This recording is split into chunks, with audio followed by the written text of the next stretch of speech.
Hi అండి. Welcome to need to nature. నేను మీ రామకుమారిని. ఎలా ఉన్నారు? అందరూ బాగున్నారా అండి? అందరికీ నమస్కారం అండి.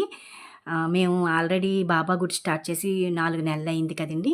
ఇదిగోండి దాని స్ట్రక్చర్ ఇప్పటి వరకు ఇంతవరకు వచ్చిందండి. ఇవాళ గురు పౌర్ణమి కదండీ!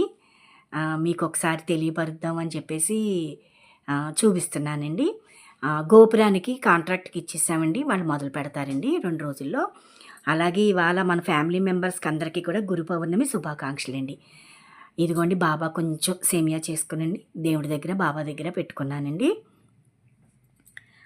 అలాగే మొన్న నేను టెంకిస్ నార తెచ్చుకున్నాను కదండీ! ఆ టెంకిస్ నార పువ్వులు అప్పుడే పువ్వులు పూజేస్తున్నాయండి.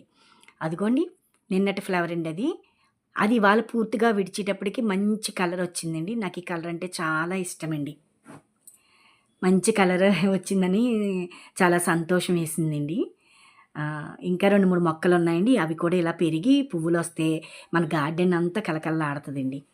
అలాగే నేను మా గార్డెన్‌లోకి బటర్‌ఫ్లై వచ్చి చక్కర్లు కొట్టిందన్నాను కదండీ! ఇదిగోండి ఈ ఫ్లవర్స్ మీద వాలి ఆహ్, తేనె తీసుకుంటుందండి.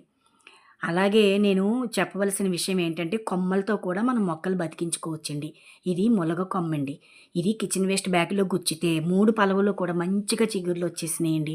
అది చూస్తున్నారా? అదొక పలవ, ఇదొక పలవ, ఇంగోండి ఇంకొక పలవ.